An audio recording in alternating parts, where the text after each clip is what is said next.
Greetings! Welcome to Electronic Circuits 1, lecture number 8. I am Razavi. Today we will continue to look at circuits that use diodes in them and try to hone our skills in analyzing such circuits. We saw before that we could use the different models for diodes for different amounts of approximation in analyzing these circuits. And today we want to continue this exercise and become more and more comfortable with diode circuits. Now, if you recall last time, this is what we talked about.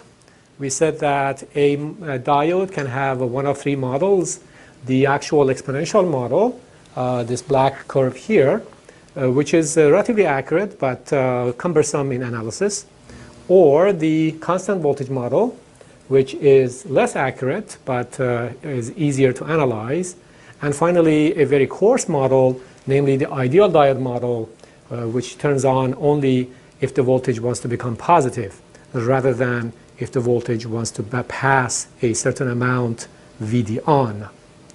So we saw that in most cases we prefer to use this intermediate model, the constant voltage model, because it's a good trade-off between accuracy and simplicity of the analysis.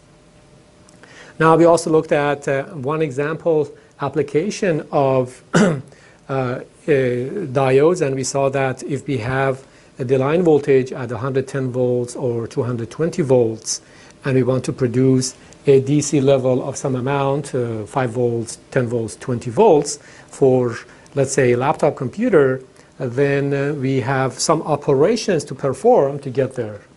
And we saw that we use a transformer to lower this swing from a large value, a large dangerous value, to something moderate, maybe 10, 20 volts. Then we use a diode to rectify this waveform, meaning that, for example, let only the positive half cycles go through and block the negative half cycles. And then we apply this a filter so that we could extract only the DC level, the average value, and remove all the other frequency contents. All right. We also mentioned that the analysis of diode circuits, when we start out, we don't really know which diodes are on, which diodes are off. Sometimes it's easy to see, but sometimes it's not. So the way we approach the problem is we assume a certain state for each diode. For example, we just assume all of the diodes are off when some voltage is minus infinity. Now, we immediately write these assumptions on paper to make sure that we don't forget. So we say D1 is off, D2 is off, etc. And then we proceed with the analysis. We know that when the diodes are off, they have no current, so they are an open circuit, whether we use the ideal model or the constant voltage model. So we proceed with the analysis and calculate everything. Then at the end, we have to see if the results that we obtained are agreeable with the assumptions that we made at the beginning. If yes, then good, the assumptions are correct. If not, then the assumptions are incorrect. For example, if we assume a diode is off, but at the end we find a current flowing through a diode, obviously that was a mistake. So we have to go back and revisit that assumption. We have to assume that the diode is not off under that condition and proceed with the calculations. All right, so today, to extend these ideas, we will look at some principles of diode circuit analysis. I will give you a few pointers that are always good to keep in mind when we analyze these circuits. And then we'll go over some examples that employ these principles to analyze interesting combinations of diodes and other components. Now, before we start that, I thought we look at a simple application of diodes. I have given you little examples here and there, and here's another example of what a diode can do. So here's the example. So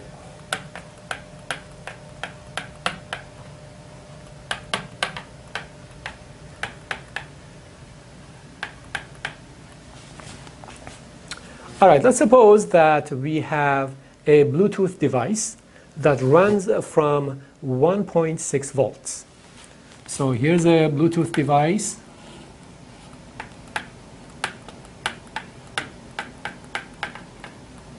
that would require 1.6 volts of supply for proper operation. All right, now it just turns out that we do not have a 1.6 volt battery. We have a 3 volt battery. So here's a 3 volt battery.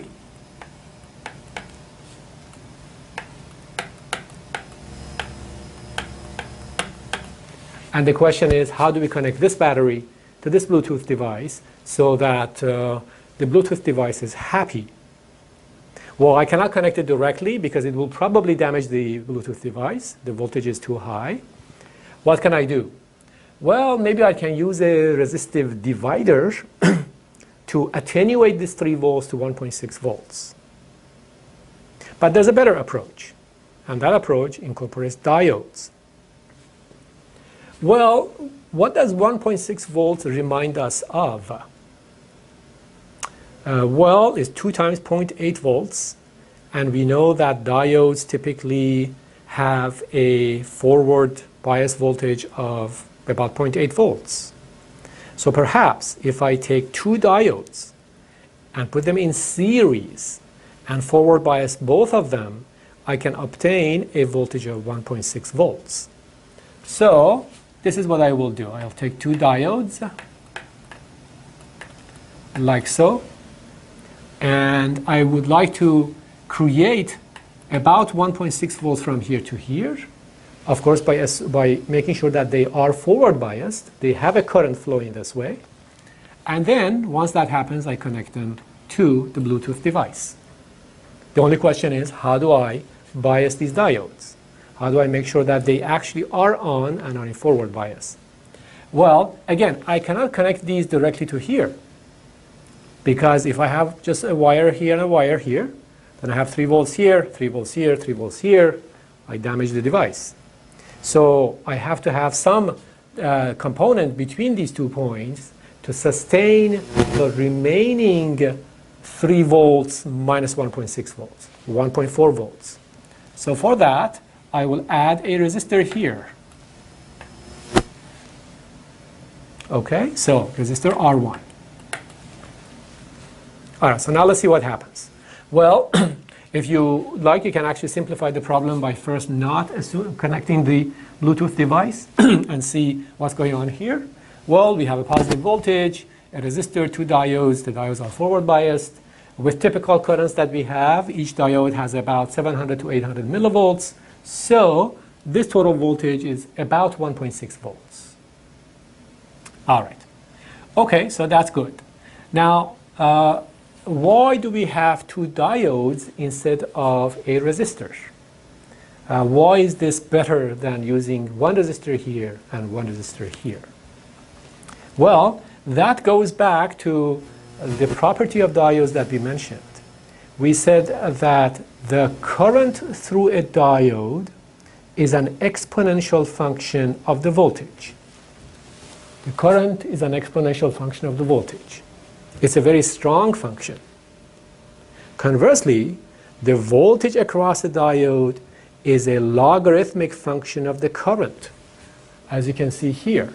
So the voltage across the diode is a weak function of the current through the diode. In fact, if you remember, we said that if the current changes by a factor of 10, the voltage changes by only 60 millivolts. So let's write that here, and then we'll see why that's relevant to this application.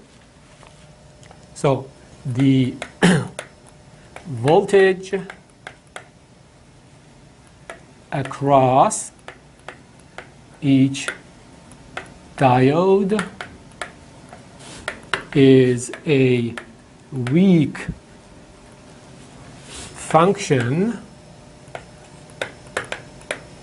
of its current.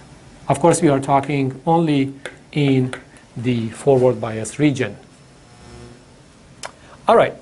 So what this means is that even though this current might fluctuate, and I will show you why, this voltage doesn't fluctuate much. And that is in contrast to what we know about resistive dividers.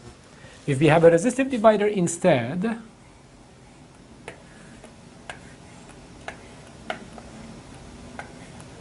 R1, R2, connected to a Bluetooth device, then the voltage generated by this resistive divider and delivered to the Bluetooth device is not as stable, as constant as the voltage that these two diodes generate. Why is that? Well, because the current and voltage relationship in a resistor satisfies Ohm's law. So it's a simple linear relationship. Whereas the current and the voltage on a diode has a log dependence. So it's a much weaker function than the linear function that we would have here. As an example, let's suppose that this Bluetooth device, one Bluetooth device draws a certain amount of current. So let's say it draws 1 milliamp. But then we change the Bluetooth device to something else, and that device draws, for example, 2 milliamps. So 2 milliamps. Now, if the current goes from 1 milliamp to 2 milliamps, then if the current through this diode, these two diodes, changes from 1 milliamp to 2 milliamps, or if it changes by 1 milliamp, the voltage drop here can change by a very small amount. Whereas for a resistor, if the current goes from 1 milliamp to 2 milliamps, this voltage drop or this voltage drop can change a lot. So that's an important property, important difference between using diodes versus resistors, because the voltage across the diode is only a weak function of the current. Now we could make this work, make this insensitive to the current fluctuations of the Bluetooth device if we choose a very large current flowing through R1 and R2. So large that the current fluctuations here are negligible compared to the current that we have here. However, that would mean that we will drain out this battery very quickly. We don't have to do that here because the voltage here is relatively stable, even though this current is not very large. In fact, when we start out with this current through R1, that current might be only twice the current fluctuation that we have here, and this voltage is relatively stable. So sometimes this is called a regulator. So we say the diodes operate as a simple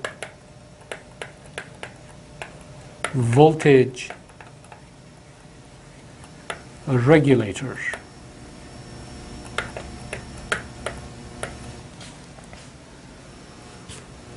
Just to make sure that this voltage doesn't fluctuate much despite variations. The variations could be in the current that the Bluetooth device pulls from this system, or it could be that this voltage also fluctuates. Why? Well, if you have a battery that is fresh, that is new or completely charged, and you measure its voltage, it could be 3 volts. But as time goes by and we drain charge out of it, as it loses energy, the voltage actually drops. So if this voltage drops, this voltage doesn't drop much, again because of the weak dependence that we have. Whereas this voltage exactly drops because we have a simple resistive divider. So that's an interesting property of the diodes. So when you consider a charger for your cell phone or for laptop, inside that charger and also inside the cell phone, there are very complex regulator circuits that make sure the voltage delivered to the inside of the phone or inside of the laptop is very stable despite these various fluctuations that might happen. And that is necessary, otherwise the circuits will be damaged or will not function well, all sorts of things. All right, so this is a simple application of diodes, this regulating behavior. We can create a nice little constant voltage that we can use for various purposes. All right. We now move on to analysis of diode circuits. Again, we want to extend our understanding and our skills. And for that, we need to organize in our mind the principles that help us analyze these circuits. As you have seen, these diode circuits are generally nonlinear. They are not like resistors and capacitors, etc., that we have seen in basic circuit theory. So because of this nonlinear behavior, they take extra effort and extra thinking so that we can analyze them correctly. All right, so we will talk about principles of diode circuit analysis. And this time I'm assuming that we will use the constant voltage model, this model here. That's a little more realistic than the ideal model, so we will use that in our analyses. All right, so when we want to start analyzing a general diode circuit, and we don't know which diodes are on, which diodes are off, and we are sweeping, we are varying some voltage or some current somewhere, trying to see how other quantities, other currents and voltages in the circuit vary, then we do need to be methodical about solving the problem. So the first principle that we will keep in mind, and I mentioned that before, is begin by assuming certain states for all diodes,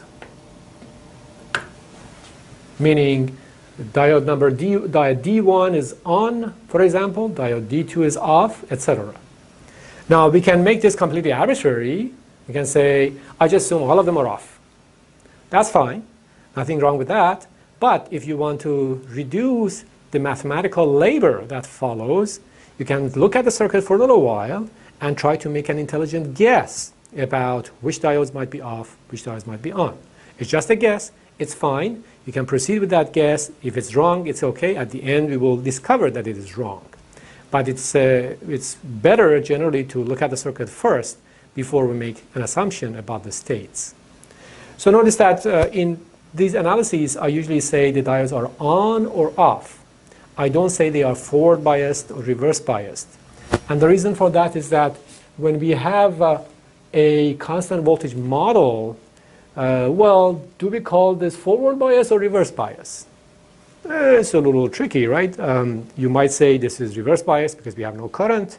You might say it's forward bias because the voltage is positive. So to avoid that ambiguity, we say the diode is off here, or the diode is on here. That's unique and clear.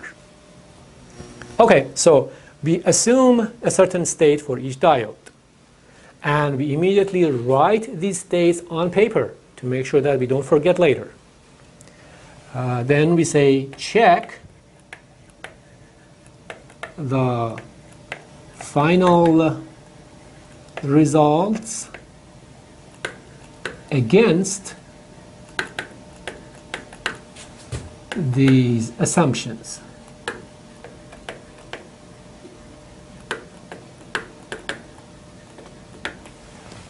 So when we get to the end, we have various currents and voltages. We do need to find them anyway.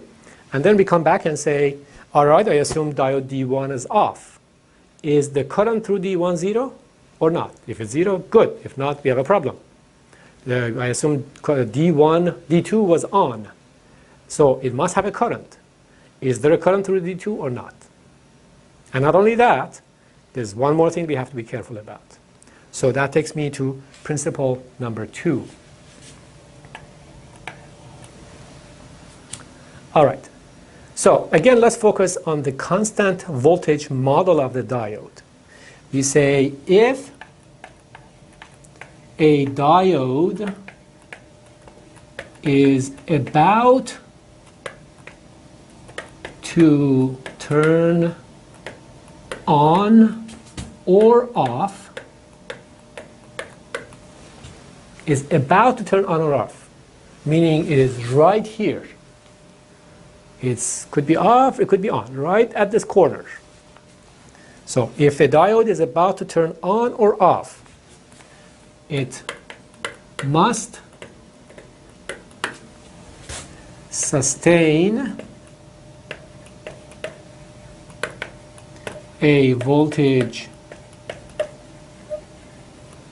of VD on, right? The voltage has to be this much. The voltage cannot be this much or this much, right? It has to be VD on. So the voltage across the diode has to be VD on, of course, with proper polarity, meaning that the anode has to be more positive than the cathode by this amount, 0.7 volts, 0.8 volts. All right, so I would like to draw this diode here so that you remember, whenever we say VD, VD means from here to here. Okay, so it must sustain this much voltage, but its current is small. Do you agree? If you look at this point here, we see that yes, even if the diode is turning on, its current is very small. So that's the property that we have to keep in mind. If the diode is about to turn on or about to turn off, it is right here, then it has a voltage on it. It has a 4 bias voltage on it of 700 to 800 millivolts, but the current through it is very small because of this approximation that we are making. You will see that this principle is critical when we analyze diode circuits. We have to remember how this works. All right? And finally, one more principle that we need to keep in mind. Okay, so now if we decide that a diode is on indeed, we have to make sure that, let me just check here. All right, so if our analysis at some point indicates that the diode is on, so if a diode is on, then it must have a current. But that current has to have a particular direction. If a diode is on and carries a current, the current must flow from the anode to the cathode. So this means that if we find out in our analysis that this diode is on, meaning it has a current, if our calculation shows that there is a current through this diode, then that current must flow this way, right? It cannot flow the other way. That would be incorrect. So when we consider these three principles, then we can always detect if we have made a mistake somewhere. Without these, the world can be very confusing. Okay, so now with these principles, we can go ahead and try to solve some interesting problems. Let's start with a simple example, and then we make things more interesting. So let me change the color of my pen to blue. All right, so here's a little circuit that I have cooked up here. We have a resistor R1, we have a diode, and then we have a battery. I just bought this battery. I just call it anything I want, VB. And this is the circuit of interest to me. And I would like to apply a voltage to the input of the circuit, vary that voltage from minus infinity to plus infinity, and then try to look at different quantities. You could have a current through the devices, you could have voltages. There are all sorts of interesting quantities to look at. So let's apply a voltage here, Vx, and the first quantity I would like to find is Ix, as Vx goes from minus infinity to plus infinity. All right, and I would like to use the constant voltage model for D1. D1 is this diode here. Okay, well, no problem. As usual, we begin with Vx at minus infinity. So I will draw this axis here, Ix versus Vx. And I'm assuming I'm way out here. So this point is very negative with respect to this point. And we would like to examine the circuit. So my intuition says that under that condition, this diode is off because I'm trying to create a negative voltage here. Again, we don't have to go with our intuition. We can just blindly say something about the diode, write it down so that we don't forget, and then proceed with the analysis. But if it's simple enough, we can just make a reasonable assumption. All right, so D1 is off. That means that the circuit reduces to this. We have R1, we have an open circuit for D1, then we have a battery. This battery is not related to the diode. This battery is something we added ourselves from outside. It's just to make things interesting. It has nothing to do with the diode. So this is VB. And now we vary Vx from minus infinity and bring it higher. Okay, so how much is Ix? Well, there's an open circuit here. There's no current through R1, so Ix is 0. All right, so Ix continues as 0 for a while. Okay. All right, so as Vx increases, something should happen, hopefully, otherwise the circuit is not really interesting. And then what could happen? Well, we're thinking that if this voltage becomes positive enough, this diode turns on. And the question is, how much is positive enough? Well, does this voltage need to be only VD on, 0.7, 0.8 volts, with respect to this point? No, because we have another battery here. So, let's say this battery, as an example, is 1 volt from here to here. So this point is 1 volt higher than this point. If this is 1 volt higher, then the anode of D1 needs to reach VD on above 1 volt for D1 to turn on. Because we know that when D1 is at the edge of turning on or off, it needs a voltage of VD on across it, as our second principle said. So we have to raise this voltage so much that this voltage reaches approximately 0.7 plus VB, 0.8 plus VB, or more precisely, VD on plus VB. So raise Vx so much that, let's call this node something, node N, so much that Vn reaches VD on plus VB. D1 begins to turn on. Okay, so far so good. Now, so we understand that as Vx increases, at some point Vn reaches Vd on plus Vb. So let's say 0.7 volts and 1 volt, or 0.8 volts and 1 volt, or something along those lines. And then D1 turns on.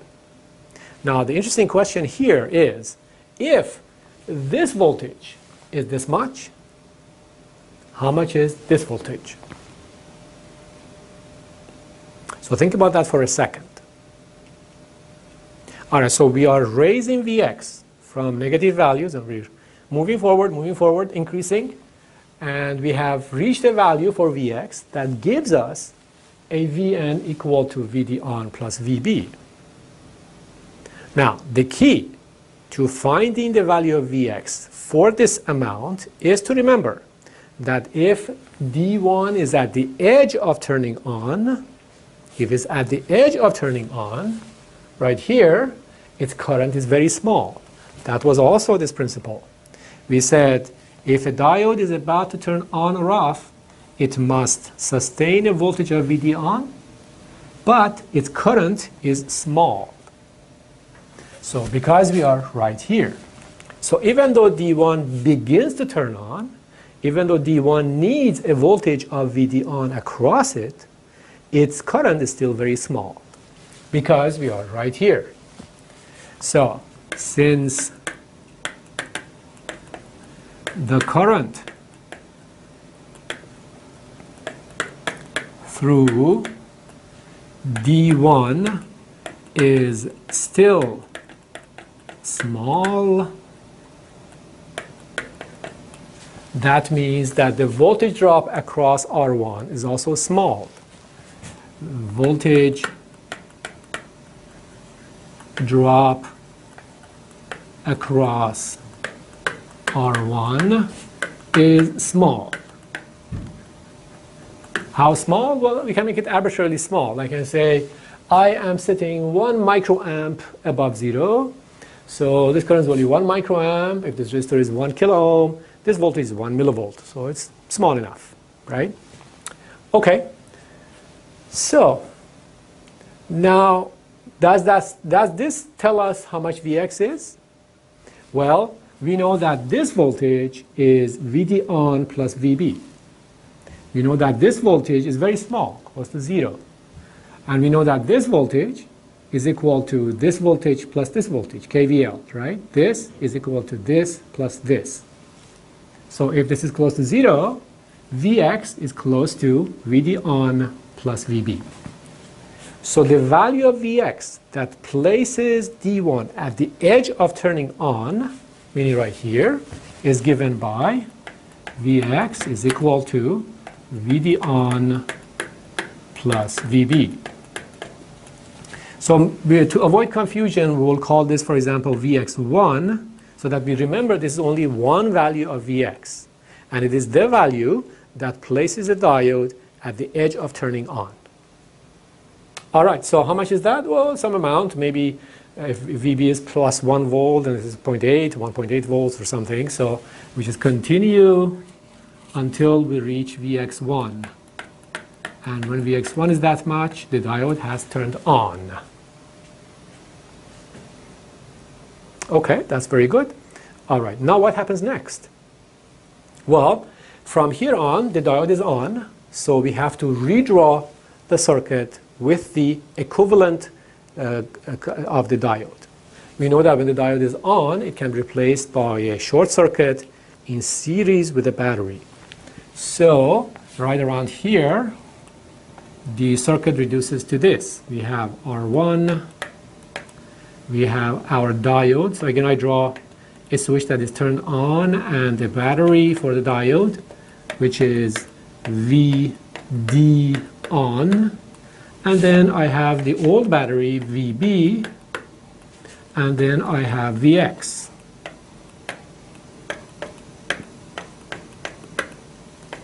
And I'm trying to measure Ix. Okay, so we know that past Vx1, the diode is on, so we can replace it by its equivalent circuit. All right, can we find Vx in this case easily? Yes, we know that the voltage from here to here from now on is exactly constant. Why? Well, because we have a short circuit, no voltage there. We have a battery, VD on, and we have another battery, VB. So the voltage at node N, in fact, will not change from here on. Vn will be constant. And it's equal to VD on plus VB. So I can say that the current through this resistor is equal to this voltage minus this voltage divided by the resistor. So this is the procedure that we will use quite often in this course. Previously, I haven't done it this way exactly. Previously, I would say Vx is equal to Ix times R1 plus Vd on plus Vb. And then I would take Ix out. But equivalently and more simply, I can say this current is equal to this voltage minus this voltage divided by this resistor.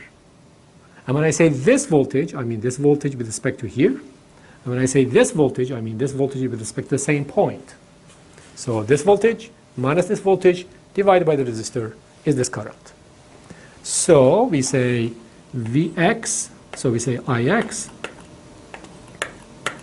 is equal to Vx, the voltage on the left, minus the Vd on plus Vb, the voltage on the right, divided by the resistor. So that's also a good, important rule to remember. If we have a resistor somewhere sitting, and we want to apply Ohm's law to it, we say the voltage on the left minus the voltage on the right, divided by the resistor, is equal to the current that flows from left to right. Now, when we say voltage on the left, that voltage is measured with respect to some common point, maybe ground. And when we say the voltage on the right, that is also measured with respect to the same common point, maybe ground. And that's the equation for the current. Okay, so this says Ix is a function of Vx with a slope of 1 over R1, but it's also shifted because of this term. So we just have this. And this slope is 1 over R1. The shift, of course, not surprisingly, is equal to Vx1, as we calculated before. Okay. So we saw that using the constant voltage model for the diode allows us to perform these calculations pretty quickly. If we had an exponential, it would be more laborious mathematically, not impossible, but just more complicated. All right, so we have this result. In the next step, let's try to calculate, let's see, what did I calculate here?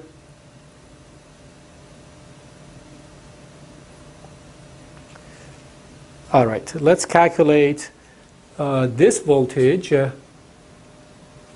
as a function of let's calculate Vn. So here's our quiz.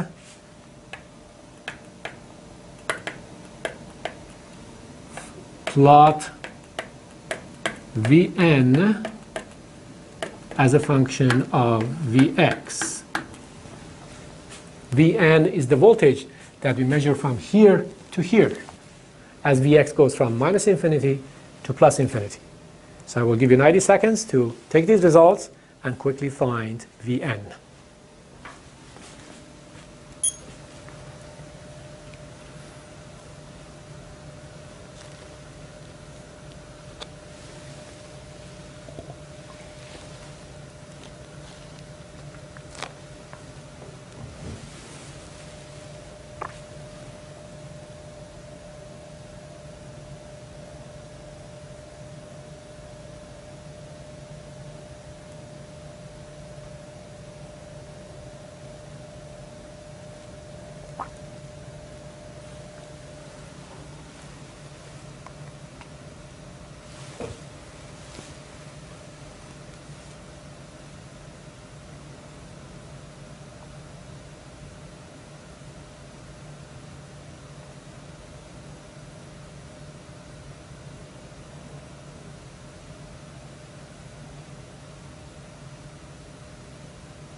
All right, so what does your result look like? Well, given that we found Ix for Vx below Vx1 and above Vx1, we should be able to find Vn pretty quickly. So let's look at that and see. Let me change the color of my pen and we'll proceed. Okay, well, if Vx is less than Vx1, Ix is 0. The diode is off. The circuit reduces to this configuration here. And this is what we call node N. So what can we say about Vn in this situation? Well, you can see that there's an open circuit here, so there's no current flowing this way, which means there's no current through R1. If there is no current through R1, the voltage across R1 is 0. If the voltage across R1 is 0, this voltage must be equal to this voltage. So we say for Vx less than Vx1, we have Ix equals 0. That means the voltage across the resistor is 0. That means Vn is equal to Vx. So again, as I mentioned in previous lectures, this is a concept that students often have difficulty with. The notion that this voltage has to be equal to this voltage when this current is 0. It's just simple KVL, right? We know that Vn plus IXR1 is equal to Vx. Right? I repeat, Vn plus IXR1 is equal to Vx. If Ix is 0, IXR1 is gone. So Vn is equal to Vx. All right. So long as the diode is off, the voltage at node N tracks Vx. As Vx goes up, Vn also goes up with it with a slope of 1. So for that, we can plot something like this. Let's see.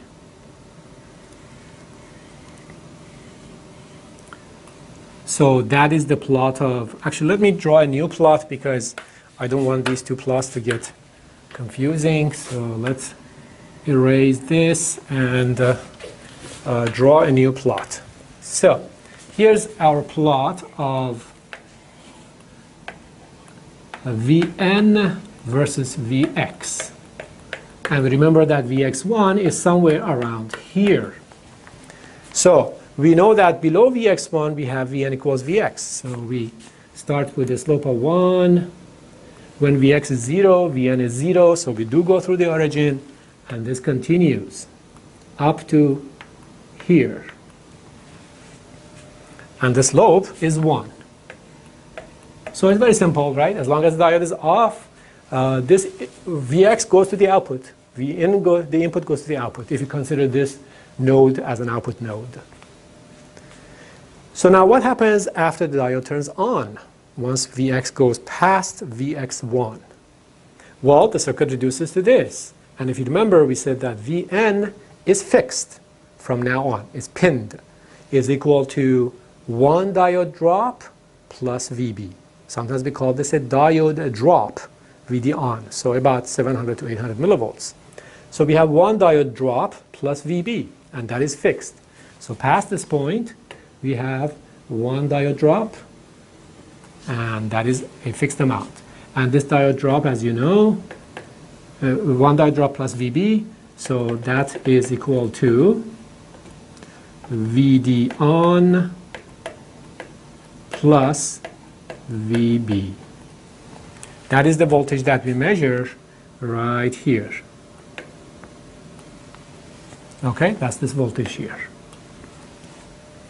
All right, so if we take a step back and look at what the circuit is doing, we see that as the voltage at the input goes from minus infinity to plus infinity, if the current is of interest to us, we have no current, and then we have a simple linearly varying current as a function of Vx. If the voltage is of interest to us, it lets the input go to the output up to this value, and from this on, it clamps it, or it clips it. It keeps it at a certain value. It doesn't let the output increase any further. So if the input voltage is less than Vx1, it allows the output to follow the input, to track the input. But once we go past that, it keeps it constant. So that is the operation of this circuit. All right, let's look at another example, which is just a variant of the circuit. So remember how this circuit looks like. We have a resistor between the input and the output, if you want to call an output. Then a diode going down to a battery and then going to ground, if you want to call this ground. Doesn't matter, anything. So all I'm going to do in the next example is switch D1 with R1. That's it. I will just move these two in their places. You could try other things. You could, for example, move this battery, swap the battery with the resistor, or you could swap the battery with a diode.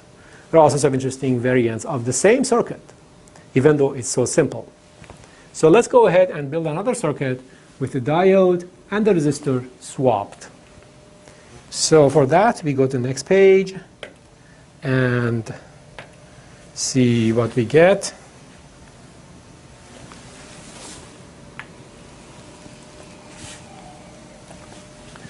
So this is the next example.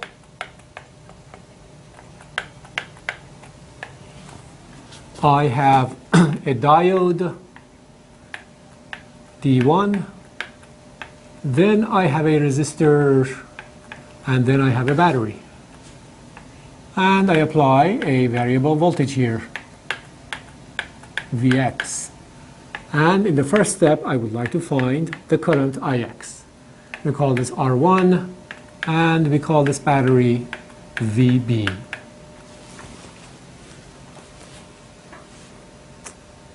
All right, and again, we are using the constant voltage model for the diode. All right, that looks pretty simple. In fact, many of the results that we found in the previous problem should be applicable here as well. So we should be able to go through this pretty quickly. But we are making baby steps.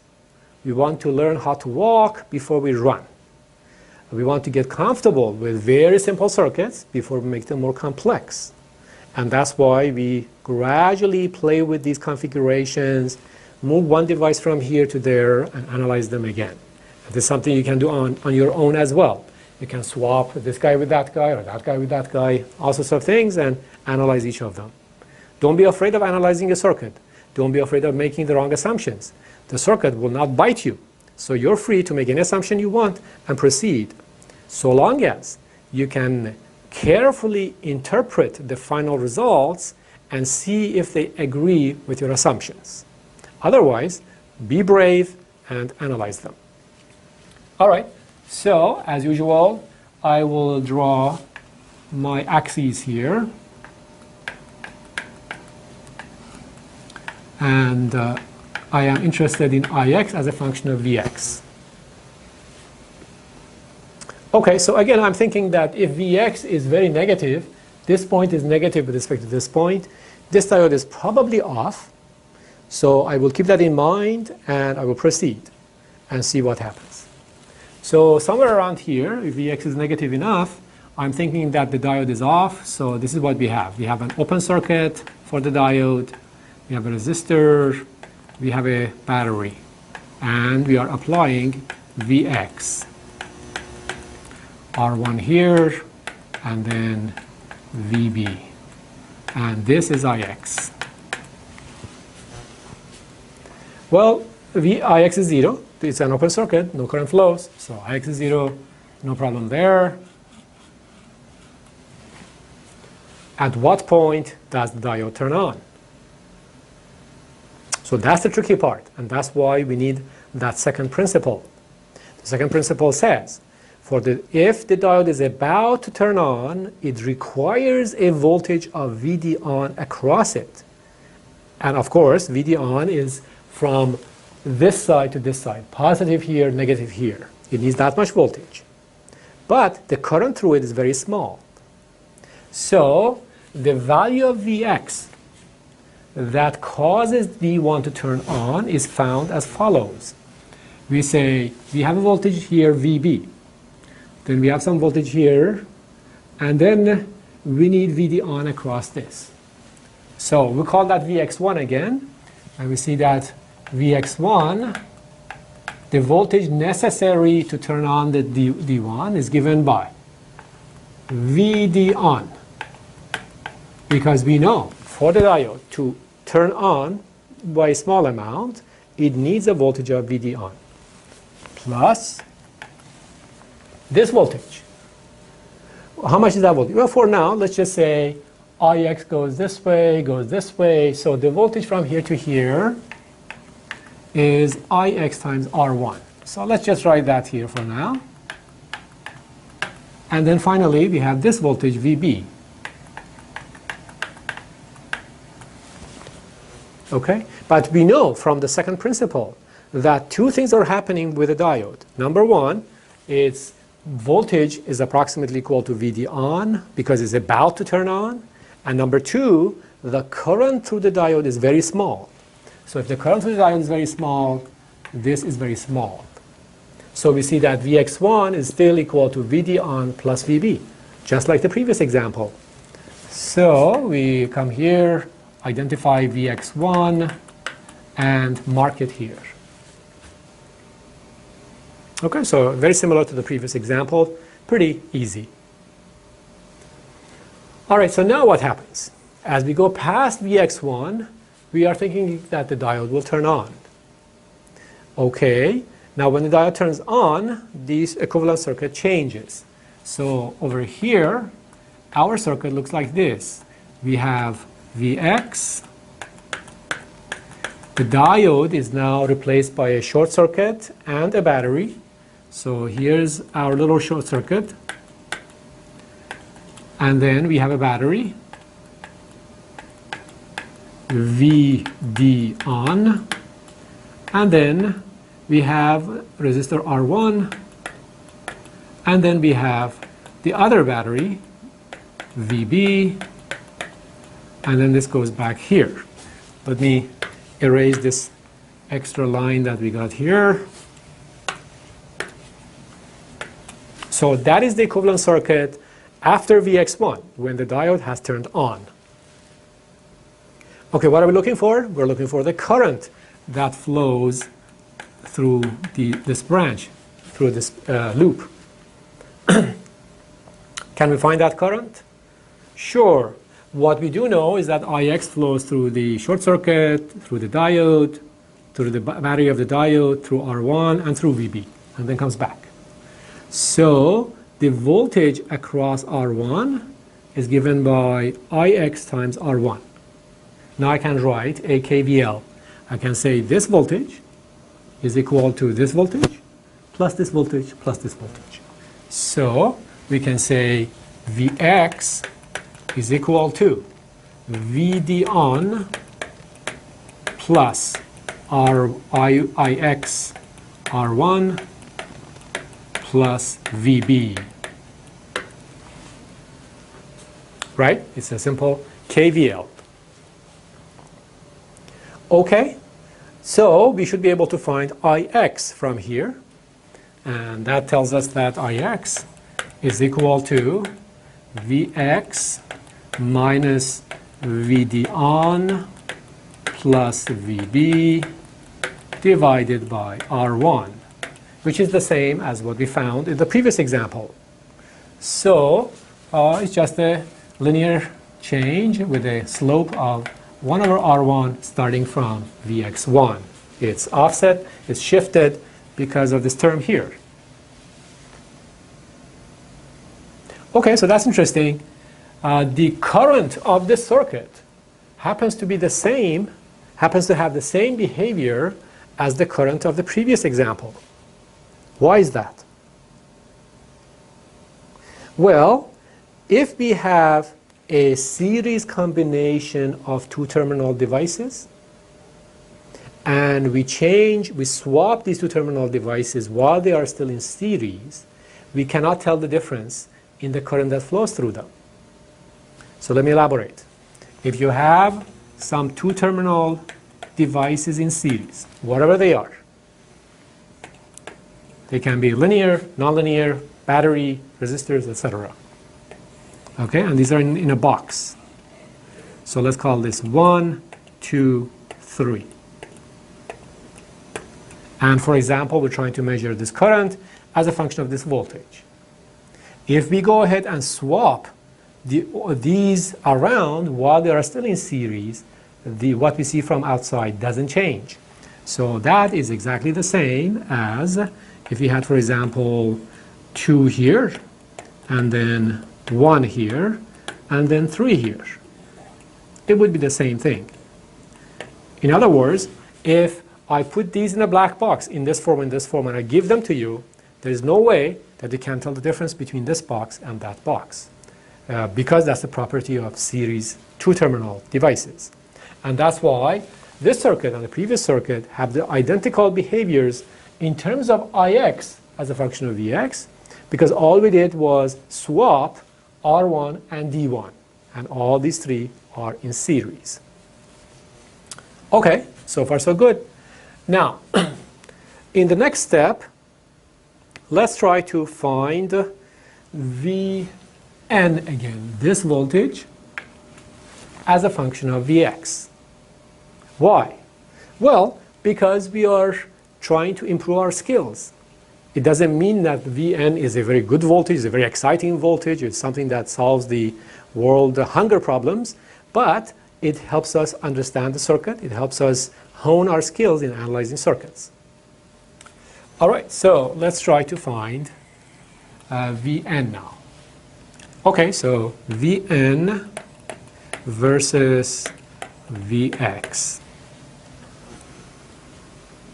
Is Vn versus Vx here the same as in the previous example? No. The only thing that I said was if we are looking at these two terminals outside this box, then we cannot tell the difference between these two boxes. But if you're going inside and looking at something here, something here, something here, then that is not true anymore. These two boxes will not be equivalent anymore. So the behavior of Vn versus Vx in this example is not necessarily the same as that of the previous example. All right, well, let's go ahead. We have these types of configurations that we found out as a function of Vx, so they should help us in analyzing what Vn looks like as a function of Vx. All right, so let's suppose that Vx is less than Vx1. So we are here. We know that the diode is off. So there's an open circuit here. And what I'm interested in, let's change the color of the pen to magenta. We'll call this Vn. So I'm interested in Vn when the diode is off. So from here to here, from minus infinity to Vx1. All right, how much is Vn? Well, we don't have any current here. We don't have any current through R1. If there's no current through R1, the voltage across R1 is 0. That means there's no voltage difference between here and here. Okay? How much is the voltage from here to here? That is VB. So the voltage Vn with respect to here is equal to this plus this. This voltage is 0 because of the current being 0. So Vn is equal to Vb. So again, this is a problem that many students find difficult. When there's no current through a resistor, the voltage across the resistor is 0. It's just Ohm's law, but for some reason, it's not quite intuitive. So this resistor has no voltage on it because it has no current, which means this voltage has to be equal to this voltage. All right, so we can say that Vn is equal to Vx. So, Vb. So Vb is a battery voltage constant, so Vn is constant. So long as the diode is off, this voltage doesn't change. All right, so why don't we try to draw that here. So Vx, Ix, and what we have observed is that if Vx is less than Vx1, then Vn is fixed. Vn is a certain amount. So that is VB. I'm sorry, this should be, let me clean this up here. I am plotting Vn as a function of Vx. Okay, so if the diode is off, Vn just happens to be constant and equal to Vb. Now, what happens when the diode turns on? Well, we go back to this circuit and identify node N and see what happens there. Node N is right here. So we need to find Vn as a function of Vx when there is a short circuit, a battery, a resistor, and a battery. So that's basic circuit theory. Should be pretty easy to find that, right? How do we do that? Well, we say, let's write a KVL maybe to see what happens. What we do know is an equation for Ix. We know the equation for Ix here, right? This is the equation for Ix in this region of operation. So instead of repeating all of that analysis, maybe I can say that Vn is equal to this voltage plus this voltage. And this voltage is no longer 0 because there's an Ix flowing through R1. And I know how much Ix is. So Ix, this Ix, times R1 is this voltage. This voltage plus this voltage is equal to Vn. All right? Okay. But there's a simpler way. It just happens. In this case, there's a simpler way. That's not true all the time, but in this case, it just happens to be like that. So it's good to take a step back, look at the circuit for a minute before we jump in and start writing equations. Well, what I see is that there's a voltage source here. There's a short circuit here. And there's a voltage source here. So I can write a KVL as follows. I can say Vx. Let me write a KVL very carefully in the standard form. We start from here. Minus Vx plus Vd on plus Vd on. From here to here is how much? Vn plus Vn is equal to 0. So I don't even know what's going on here. All I know is this voltage and this voltage and this voltage form a loop. So I can write a KVL. And all I need to say is minus Vx plus Vd on plus Vn is equal to 0. So what does this say? This says that Vn is equal to Vx minus Vd on. That is a very interesting result. It says that the voltage we measure at node N is simply the input voltage, but shifted down by a constant amount, Vd on, say 700 millivolts, 800 millivolts, something along those lines. So this says that whatever voltage you have here, we just shifted it down by going through this battery. If the battery were connected the other way, it would be shifting up. This way is shifting down. So we have shifted the voltage down by this battery, and that's what we get. So from here on, we have something like this with a slope of 1. As we can see that Vn as a function of Vx has a slope of 1. But it is minus Vd on because of the shift that we have here. All right. So that's what we get for Vn as a function of Vx in this expression. Okay, so we see that there are many ways to connect these devices, and every one of them poses an interesting new problem. Just like math, right? When you're learning math in high school or in college, there's always a way of designing a new problem that's interesting and exercises our brain. So here is the same concept. All right, so this concludes our lecture today. In the next lecture, we will continue to analyze other types of interesting circuits and again try to become confident in analyzing circuits that include more complex configurations. I will see you next time.